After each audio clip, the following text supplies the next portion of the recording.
नया साल की सुबह थी, लेकिन उस सुबह में किसी तरह की चमक नहीं थी। ठंड पटना जंक्शन के प्लेटफॉर्म पर फैली हुई थी और उसी ठंड में खड़ी थी एक औरत। सीधी कमर, सधी हुई चाल और आंखों में वही पुरानी गंभीरता जो सालों से उसकी पहचान बन चुकी थी।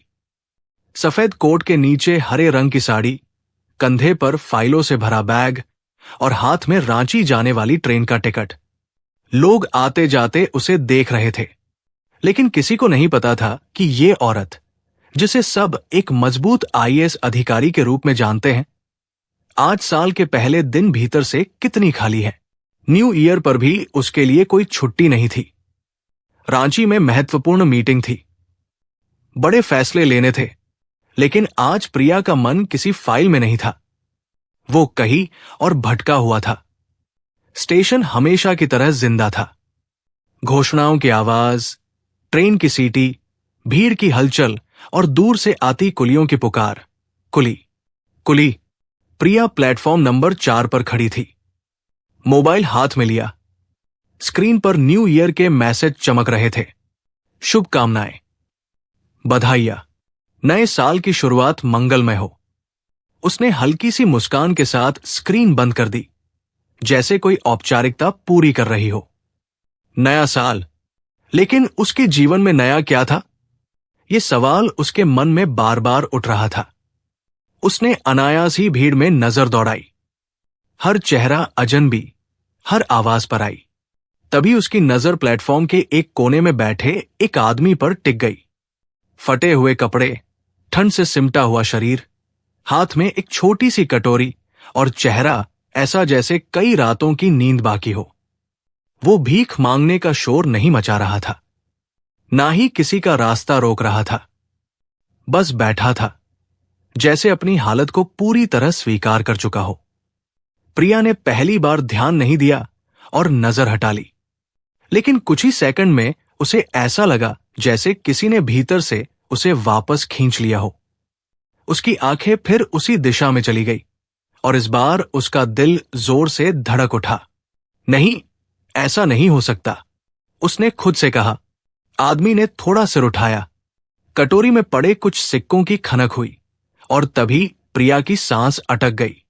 वही चेहरा, वही आंखें, वही पहचान। वो आदमी राहुल था। वही राहुल जो कभी उसका पति था। वही आदमी जिसके साथ उसने जिंदगी के सपने बुने थे।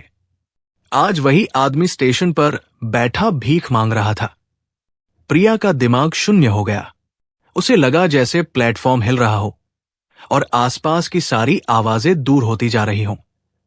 उसने आंखें झपकाई, जैसे यकीन करना चाहती हो कि ये कोई भ्रम है, लेकिन सच वही खड़ा था।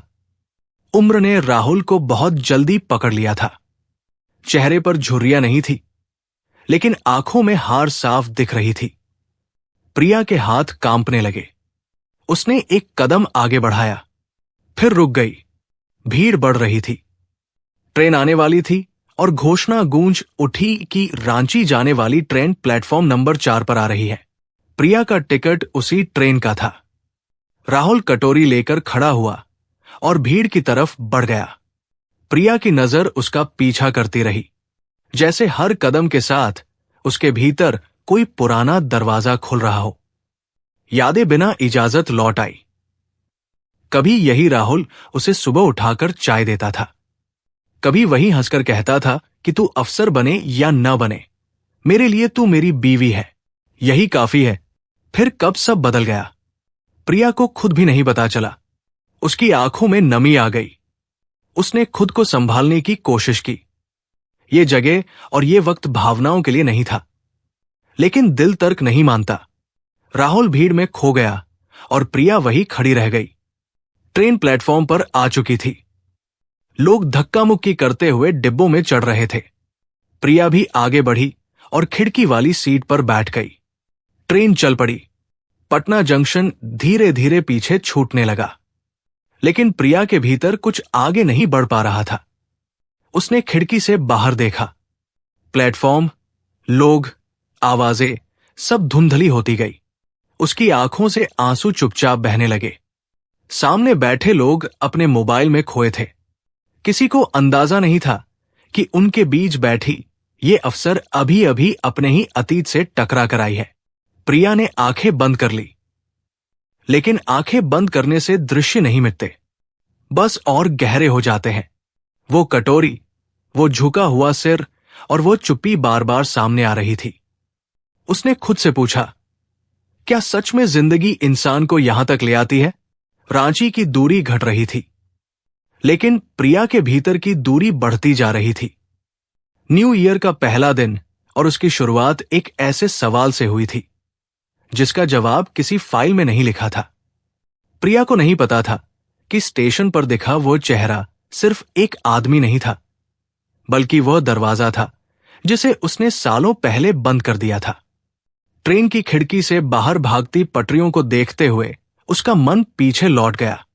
उस समय में जब जिंदगी इतनी भारी नहीं थी, जब सपने डर नहीं पैदा करते थे और प्यार बोझ नहीं लगता था, तब प्रिया सिर्फ एक होनहार लड़की थी जिसके हाथ में किताबें होती थीं और आंखों में भविष्य।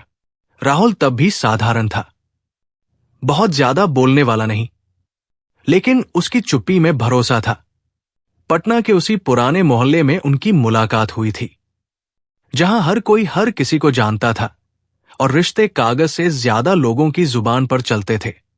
शादी बहुत साधारण थी, कोई बड़ा मंच नहीं, कोई दिखावा नहीं, बस कुछ रिश्तेदार, एक छोटा सा घर और ढेर सारी उम्मीदें। प्रिया को लगा था कि अब उसका संघर्ष आसान हो जाएगा, कि कोई तो है जो बिना सवाल किए उसके साथ खड़ा रहेगा। राहुल भी यही सोचता था। वो पढ़ा लिखा था, नौकरी थी, आत्मसम्मान था। दोनों ने मिलकर तय किया था कि जिंदगी आसान नहीं होगी, लेकिन साथ होगी। शुरू के दिन सच में अच्छे थे। सुबह की चाय, शाम की बातें और रात को प्रिया की किताबें। राहुल कई बार उसे पढ़ते हुए देखता और कहता, ज्यादा मत थका कर खुद को। प्रिया मुस्कुरा देती, जैसे थकान कोई छोटी चीज हो। लेकिन धीरे धीरे घर की हवा बदलने लगी। सवाल आने लगे, इतनी पढ़ाई किस लिए? अब तो शादी हो गई है। रिश्तेदारों की बातें, पड़ोस की फुसफुसाहट और घर के भीतर बढ़ती अपेक्षाएं। प्रिया को महसूस हुआ कि उससे सिर्फ बहू बनने की उम्मीद की जा रही है। वो लड़की नहीं जो कुछ बनना चाहती थी। उसने विरोध नहीं किया, बस चुप रही, रातों को पढ़ती रही और सुबह वही ताने सुनती रही। राहुल सब देखता था, लेकिन हर बार कुछ कहने से पहले रुक जाता था। वो टकराव से डरता था या शायद हालात से। फिर वो दिन आया जब राहुल की नौकरी चली गई। एक कागज, एक सूचना और सब कुछ बदल गया। घर में जैसे भूचाल आ गया। वही लोग जो कल तक ठीक थे, अब हर बात का दोष प्रिया पर डालने लगे। जब से ये लड़की आई है, कुछ ठीक नहीं हुआ। किस्मत खराब है इसकी। प्रिया हर बात चुपचाप सुनती रही। उसे पता था कि जवाब देने से हालात नहीं बदलेंगे। राहुल भी टूटने लगा था। बेरोजगारी का बोझ, परिवार का दबाव और खुद से नजर मिलाने की हिम्मत खत्म होती जा रही थी। धीरे धीरे उनके बीच बातें कम और खामोशी ज्यादा हो गई। प्रिया को लगा कि अगर वो और मेहनत करेगी, अगर वो सफल होगी, तो शायद सब ठीक हो जाएगा। लेकिन घर को उसकी सफलता से डर लगने लगा था। एक दिन सबने मिलकर फैसला सुना दिया, तलाक। बिना किसी सवाल के, बिना किसी कोशिश के, जैसे कोई सामान बांटा जा रहा हो। प्रिया उस दिन रोना नहीं चाहती थी, लेकिन आंसू खुद ब खुद बह निकले। उसकी आंखों में सिर्फ दर्द नहीं था, एक सवाल भी था, क्या मैंने सच में कोई गुनाह किया था? वो एक छोटे से बैग के साथ घर से निकली, पीछे मुड़कर नहीं देखा। राहुल खड़ा था, कुछ कहना चाहता था, लेकिन शब्द उसके पास नहीं थे। वो दिन प्रिया की जिंदगी का सबसे भारी दिन था, लेकिन उसी दिन उसने तय कर लिया था कि अब वो खुद को साबित करेगी। सिर्फ दुनिया को नहीं, खुद को भी। वो पढ़ाई में डूब गई, जैसे किताबें उसका सहारा हों। समाज की बातें, ताने, अकेलापन, सब साथ साथ चलते रहे, लेकिन प्रिया रुकी नहीं। उसने वही किया जो उसे आता था मेहनत, और उधर राहुल नौकरी जाने के बाद बहुत कोशिश की। इंटरव्यू, दर-दर की ठोकरें, रिश्तेदारों की नजरें, हर असफलता के साथ उसका आत्मविश्वास थोड़ा और टूटता गया। तलाक के बाद वो जैसे अकेला पड़ गया। कोई घर नहीं, कोई अपना नहीं। शुरुआत में उसने सोचा था कि सब ठीक हो जाएगा, लेकिन धीरे धीरे हालात उसे नीचे खींचते चले गए। वही आदमी जो कभी सीना तान कर चलता था, अब जिंदगी से नजरें चुराने लगा था। प्रिया आईएएस बन गई। अखबारों में उसकी तस्वीर छपी। लोग गर्व से उसका नाम लेने लगे। वही समाज जिसने कभी उसे दोषी ठहराया था, अब उसकी मिसाल देता था। लेकिन प्रिया के भीतर एक खालीपन था जिसे कोई पद नहीं भर पा रहा था।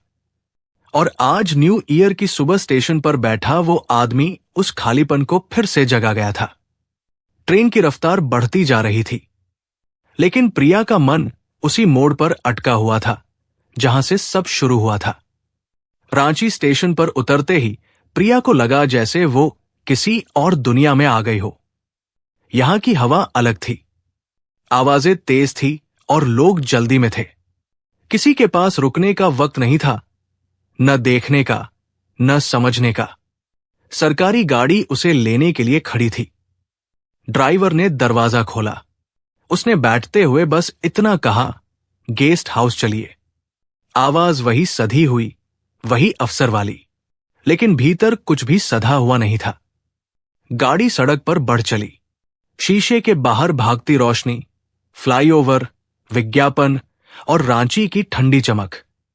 प्रिया सीट से टिक गई, आंखें बंद कर ली, लेकिन स्टेशन का दृश्य आंखों के पीछे और साफ हो गया। वो कटोरी, वो झुका हुआ सिर, वो चुप्पी। उसे पहली बार एहसास हुआ कि कुछ मुलाकातें अचानक नहीं होती, वे सालों की चुप्पी तोड़ने आती है। गेस्ट हाउस का कमरा बड़ा था, साफ सुथरा, हर सुविधा से भरा हुआ। मेज पर फाइलें रखी थी, मीटिंग का एजेंडा, नोट्स। प्रिया ने बैग रखा, कोट उतारा और कुर्सी पर बैठ गई। कमरे में सन्नाटा था, वही सन्नाटा जो तलाक के बाद से उसका साथी बन चुका था। उसने खिड़की से बाहर देखा। रांची की रात रोशनी में नहाई हुई थी, लेकिन प्रिया के भीतर अंधेरा था। वो जानती थी कि सुबह उसे वही तेज अफसर बनकर मीटिंग में बैठना है, वही आत्मविश्वास, वही फैसले। लेकिन आज उसे डर लग रहा था, फैसलों से नहीं, खुद से। रात भर वो सो नहीं पाई। हर बार जब आंख लगती, स्टेशन लौट आता। कभी राहुल भीड़ में खोता दिखता, कभी कटोरी गिर जाती, कभी वो उसे पुकारना चाहती और आवाज गले में अटक जाती। सुबह अलार्म बजा। प्रिया उठी, तैयार हुई।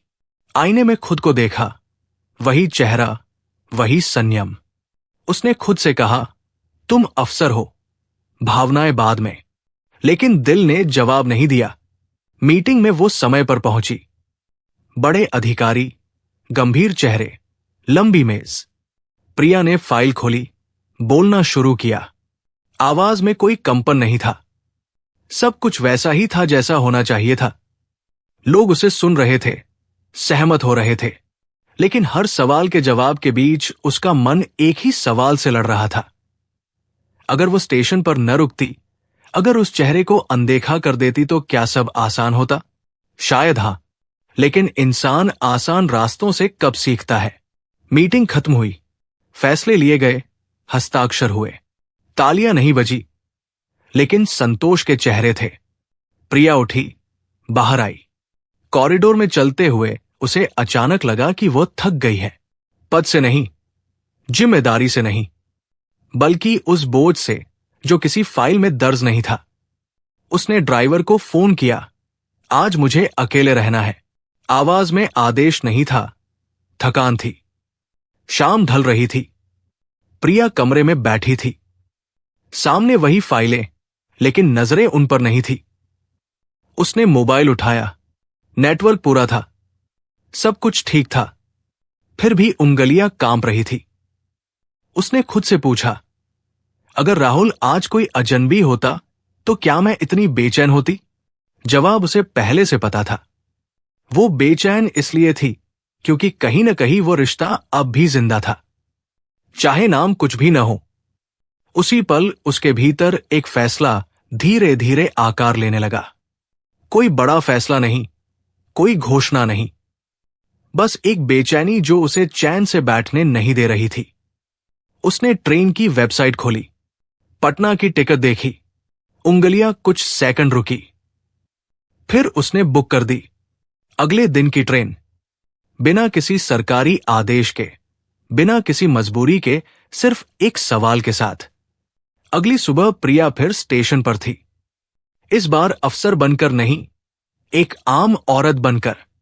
वही प्लेटफॉर्म, वही भीड़, वही आवाजें, लेकिन अब उसकी नजरें ढूंढ रही थी। हर भिखारी में, हर झुके हुए कंधे में उसे राहुल की परछाई दिखने लगी। उसका दिल तेज धड़क रहा था, जैसे वो किसी और से नहीं, खुद से मिलने आई हो। और फिर वह दिखा, पहले से ज्यादा कमजोर, पहले से ज्यादा थका हुआ, प्लेटफॉर्म के उसी कोने में बैठा हुआ। प्रिया वहीं रुक गई, उसके कदम जैसे जमीन में धंस गए हों। राहुल किसी से कुछ मांग नहीं रहा था, बस बैठा था। प्रिया ने पहली बार महसूस किया कि गरीबी सिर्फ पैसे की नहीं होती, वो आवाज की भी होती है। उसने धीरे धीरे उसकी तरफ कदम बढ़ाए। हर कदम के साथ उसके भीतर की दूरी कम होती जा रही थी। राहुल ने सिर उठाया। एक पल के लिए उसकी आंखें फैल गई, जैसे उसे यकीन न हो रहा हो। फिर उसने नजरें झुका ली। प्रिया उसके सामने खड़ी थी। कुछ सेकंड दोनों खामोश रहे। स्टेशन की आवाजें उनके चारों तरफ थी, लेकिन उनके बीच एक अलग सी दुनिया थी। आखिरकार प्रिया ने धीमे से कहा, कैसे हो? राहुल ने कुछ नहीं कहा, बस सिर हिला दिया।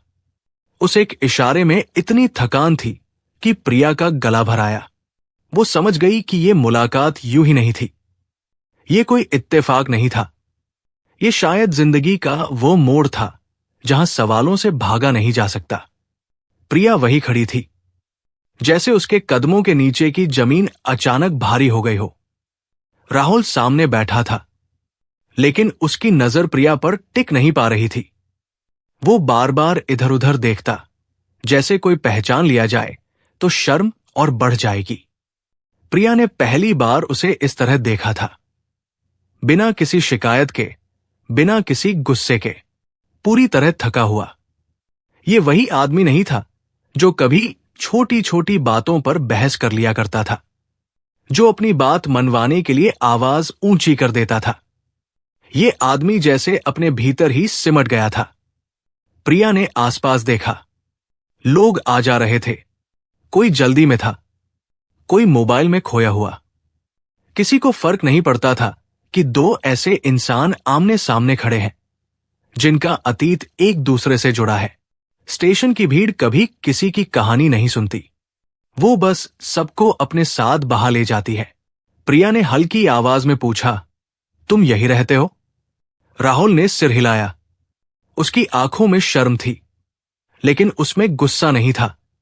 वो नजरें झुकाकर बोला, पास में ही एक जगह है, काम मिल जाए तो खा लेता हूं। प्रिया के भीतर कुछ कसकर टूट गया। उसने खुद को संभालने की कोशिश की। वो यहां अफसर बनकर नहीं आई थी, लेकिन वो ये भी नहीं चाहती थी कि राहुल खुद को उसके सामने और छोटा महसूस करे। कुछ पल की खामोशी के बाद उसने बस इतना कहा, चाय पियोगे? राहुल ने चौंक कर उसकी तरफ देखा, जैसे उसे यकीन न हो रहा हो कि ये सवाल उससे पूछा जा रहा है। उसने कुछ कहना चाहा, फिर पास से किसी की आवाज आई, अरे जल्दी करो। राहुल उठ खड़ा हुआ। उसने प्रिया की तरफ एक पल देखा, फिर बिना कुछ कहे आगे बढ़ गया। प्रिया वही खड़ी रह गई। उसके हाथ खाली थे, लेकिन दिल पहले से ज्यादा भारी हो चुका था। उस दिन प्रिया सीधे घर नहीं गई। गाड़ी में बैठकर उसने ड्राइवर से कहा, थोड़ा घूमते हैं। शहर वही था, सड़कें वही थी, लेकिन प्रिया बदल चुकी थी। उसे एहसास हो रहा था कि सालों से उसने खुद को कितना सख्त बना लिया था। जैसे भावनाएं दिखाना कमजोरी हो। आईएएस बनने की राह में उसने हर आंसू को भीतर दबा दिया था, लेकिन आज वो फाइल अपने आप खुल गई थी। रात को वो सो नहीं पाई। हर टिक टिक करती घड़ी के साथ उसे राहुल की झुकी हुई नजर याद आती रही। उसे गुस्सा भी आया खुद पर। मैं क्यों परेशान हूं? उसने मुझे छोड़ा था, मैंने नहीं। लेकिन दिल तर्क नहीं समझता, दिल सिर्फ महसूस करता है। अगले दिन दफ्तर में प्रिया पहले से ज्यादा गंभीर थी। फाइलें खुली, मीटिंग हुई, आदेश जारी हुए, सब कुछ वैसा ही था। लेकिन आज वो ज्यादा सवाल पूछ रही थी, ज्यादा ध्यान से सुन रही थी। सहकर्मी इसे उसकी गंभीरता समझ रहे थे, लेकिन प्रिया जानती थी कि ये भीतर की उथल पुथल है। दोपहर के बाद उसने छुट्टी ली। बिना किसी को बताए वो फिर स्टेशन की ओर चल पड़ी। इस बार उसके कदम तेज थे, जैसे वो खुद से भाग नहीं रही थी, बल्कि खुद की ओर लौट रही थी।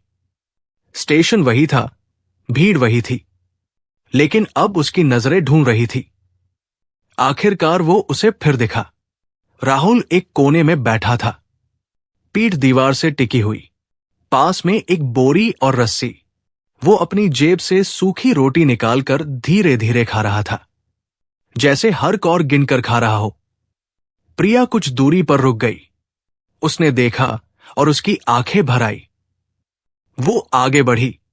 राहुल ने सिर उठाया और इस बार उसने तुरंत नजर नहीं चुराई। शायद थकान ज्यादा थी, या शायद भागने की ताकत नहीं बची थी। प्रिया उसके सामने खड़ी थी। उसने धीमे से पूछा, बैठ सकती हूं? राहुल ने चारों तरफ देखा, फिर हल्का सा सिर हिला दिया। प्रिया जमीन पर उसके पास बैठ गई, बिना किसी ओहदे के, बिना किसी पहचान के। कुछ देर दोनों खामोश रहे। स्टेशन की आवाजें उनके चारों तरफ थी, लेकिन उनके बीच एक अलग सी दुनिया बन गई थी। कब से? प्रिया ने बात शुरू की, लेकिन वाक्य पूरा नहीं कर पाई। राहुल समझ गया। उसने सूखी सी हंसी हंसी। काफी वक्त हो गया। आवाज में थकान थी, शिकायत नहीं। प्रिया ने उसकी तरफ देखा। चेहरे पर उम्र नहीं आई थी, लेकिन आंखों में समय जमा हो गया था। तुम ठीक हो? प्रिया ने पूछा। राहुल ने हल्की मुस्कान दी, जिंदा हूं। काफी है। उस एक वाक्य ने प्रिया को भीतर से झकझोर दिया। ये काम? उसने रुक कर कहा। तुम्हारे लिए बहुत मुश्किल होगा। राहुल ने इस बार उसकी आंखों में देखा। काम कोई भी छोटा नहीं होता। मुश्किल तब होती है जब आदमी खुद को छोटा समझने लगे। प्रिया चुप हो गई। उसे याद आया, तभी उसने भी राहुल को यही समझाने की कोशिश की थी, लेकिन तब दोनों के पास सुनने का धैर्य नहीं था। अगर तुम्हें कभी, प्रिया ने वाक्य शुरू किया और फिर खुद को रोक लिया। राहुल ने उसकी ओर देखा। मदद नहीं, उसने धीरे से कहा, बस इतना चाहूंगा कि तुम मुझे ऐसे मत देखो जैसे मैं कोई बोझ हूं। प्रिया ने तुरंत कहा, मैं तुम्हें बोझ नहीं समझती, कभी नहीं। राहुल की आंखों में कुछ नरम हुआ। उसने सिर हिलाया, मुझे पता है। प्रिया उठी। जाने से पहले उसने एक बार पीछे मुड़कर देखा। राहुल वही बैठा था, लेकिन इस बार उसकी पीठ उतनी झुकी हुई नहीं थी। प्रिया स्टेशन से बाहर निकल आई, लेकिन स्टेशन उसके भीतर चला आया था। उसे एहसास हुआ कि कुछ मुलाकातें जिंदगी में जवाब देने नहीं आती। वे बस ये बताने आती है कि इंसान अभी पूरी तरह मरा नहीं है। प्रिया उस रात बहुत देर तक आईने के सामने खड़ी रही। वही चेहरा, वही आंखें, वही सादगी, लेकिन आज उनमें डर नहीं था। उसे याद आया कि तलाक के बाद उसने खुद को कितना सख्त बना लिया था, जैसे भावनाएं दिखाना कमजोरी हो, जैसे अगर वो रोई तो टूट जाएगी। आईएएस बनने की राह में उसने हर आंसू को भीतर दबा दिया था, हर दर्द को एक फाइल की तरह बंद कर दिया था। लेकिन स्टेशन पर बैठे उस आदमी ने बिना कुछ कहे वो फाइल अपने आप खोल दी थी। अगले कुछ दिनों तक प्रिया ने राहुल से मिलने की कोशिश नहीं की। ये दूरी लापरवाही नहीं थी, ये सम्मान था। वो जानती थी कि किसी टूटे हुए इंसान के पास बार बार जाकर खड़े हो जाना उसे और छोटा कर सकता है, लेकिन जिंदगी अपने ढंग से रास्ता बना ही लेती है। एक सुबह प्रिया के दफ्तर में एक मामला आया, रेलवे स्टेशन के पास अवैध झुग्गियों को हटाने का। कागजों में सब साफ लिखा था, नियम भी साफ थे। प्रिया ने फाइल खोली, पढ़ी और उसकी उंगलियां अचानक रुक गई। उसे वही कोना याद आ गया, वही दीवार, वही बोरी, वही सूखी रोटी। उसने बिना कुछ कहे फाइल बंद कर दी और बोली, पहले जमीनी रिपोर्ट चाहिए। कमरे में बैठे अधिकारियों ने एक दूसरे की तरफ देखा, लेकिन किसी ने सवाल नहीं किया। उसी शाम प्रिया फिर स्टेशन पहुंची। इस बार वो उसे ढूंढ नहीं रही थी, वो बस जानती थी कि वो वही मिलेगा। राहुल उसे देखते ही सीधा खड़ा हो गया, जैसे अचानक किसी ने उसे याद दिला दिया हो कि वो भी कभी सीधा खड़ा होना चाहता था। प्रिया ने देखा कि उसके कपड़े वही थे, हालात वही थे, लेकिन आंखों में वो खालीपन नहीं था जो पहले दिन था। शायद किसी इंसान को बस इतना जानना होता है कि कोई उसे बोझ नहीं समझता। आज काम कैसा रहा? प्रिया ने सहजता से पूछा, जैसे ये सवाल वो बरसों से पूछती आ रही हो। राहुल ने कहा, ठीक, और फिर जोड़ा, पहले से बेहतर। प्रिया मुस्कुरा दी। दोनों कुछ देर चुपचाप खड़े रहे। स्टेशन की भीड़ उनके आसपास बह रही थी, लेकिन उनके बीच समय ठहर गया था। फिर प्रिया ने कहा, तुम्हें याद है, तुम कहा करते थे कि आदमी हारता तब है जब वो खुद को हार मान लेता है। राहुल ने उसे देखा और कहा, हां। प्रिया ने धीमे से कहा, मैंने बहुत देर से उस बात को समझा। कुछ दिनों बाद स्टेशन के पास एक छोटा सा ढाबा खुला। कोई बड़ी खबर नहीं बनी, कोई नाम नहीं छपा, बस इतना हुआ कि एक ठेले वाले को पक्की जगह मिल गई। राहुल वहां काम करने लगा। पहली बार उसे लगा कि वो सिर्फ वजन नहीं उठा रहा, कुछ बना भी रहा है।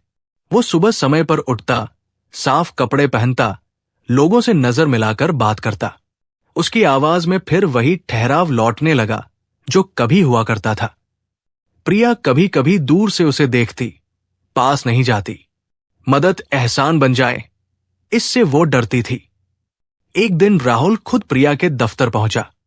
दरवाजे पर खड़े होकर भीतर झांका, जैसे अब भी तय कर रहा हो कि अंदर जाना चाहिए या नहीं। प्रिया ने उसे देखा और बिना किसी औपचारिकता के कहा, आओ। राहुल अंदर आया। कुर्सी की तरफ इशारा होने के बावजूद वो बैठा नहीं। उसने कहा, मुझे तुमसे कुछ कहना है। प्रिया चुपचाप सुनती रही। राहुल बोला, मैंने जिंदगी में बहुत गलतियां की। सबसे बड़ी गलती ये कि जब तुम्हें सबसे ज्यादा सहारे की जरूरत थी, मैं खुद टूट गया। उसकी आवाज में पछतावा था, लेकिन आत्महत्या नहीं। उसने कहा, मुझे माफी नहीं चाहिए। बस इतना कहना था। प्रिया ने पहली बार उसकी आंखों में सीधे देखा। माफी मांगने से पहले इंसान का बदलना जरूरी होता है। उसने कहा, और तुम बदल चुके हो। राहुल की सांस जैसे थम गई। प्रिया ने आगे कहा, लेकिन रिश्ते वहीं से शुरू होते हैं जहां कोई किसी पर हक नहीं जताता। राहुल की आंखों से आंसू बह निकले। वो रोया खुलकर, बिना शर्म के। उस दिन के बाद दोनों के बीच कुछ तय नहीं हुआ। कोई वादा नहीं, कोई फैसला नहीं, बस साथ चलना शुरू हुआ। कभी चाय पर, कभी खामोशी में, कभी बिना बात के। कुछ महीनों बाद प्रिया के तबादले की खबर आई। नई जगह, नई जिम्मेदारी। जाने से पहले वो स्टेशन गई। इस बार आखिरी बार नहीं, बस एक बार। राहुल ढाबे पर खड़ा था। प्रिया ने कहा, मुझे जाना होगा। राहुल ने सिर हिलाया, मुझे पता है। प्रिया कुछ पल रुकी, फिर बोली, मैं चाहती हूं कि तुम मेरे साथ चलो। राहुल ने उसे देखा देर तक, फिर बोला, एक शर्त पर, कि हम पिछली जिंदगी को बोझ की तरह नहीं, सीख की तरह साथ रखें। प्रिया की आंखों से आंसू गिर पड़े, लेकिन इस बार वे भारी नहीं थे। उस दिन कोई शोर नहीं हुआ, कोई बड़ा दिखावा नहीं। बस सादगी से, बिना बैंड बाजे के, एक छोटे से मंदिर में दो टूटे हुए इंसानों ने फिर से साथ फेरे लिए। ना कोई जीत का एहसास, ना कोई हार का डर, बस ये समझ कि इंसान बने रहना सबसे बड़ी सफलता है। न्यू ईयर की रात थी। शहर जश्न मना रहा था और प्रिया ने पहली बार महसूस किया कि नए साल का मतलब कैलेंडर बदलना नहीं होता। नए साल का मतलब होता है खुद के भीतर कुछ ठीक कर लेना। कहते हैं समाज औरत की किस्मत उसके रिश्तों से मापता है, लेकिन यह कहानी बताती है कि असली ताकत उस औरत में होती है जो टूटे हुए इंसान को भी इंसान समझकर थाम ले। रिश्ते तब नहीं बचते जब हम सही होते हैं, रिश्ते तब बचते हैं जब हम इंसान होते हैं। कहानी अच्छी लगी हो तो हमारे channel Santosh Kumar AI creation को सब्सक्राइब करना ना भूले। धन्यवाद।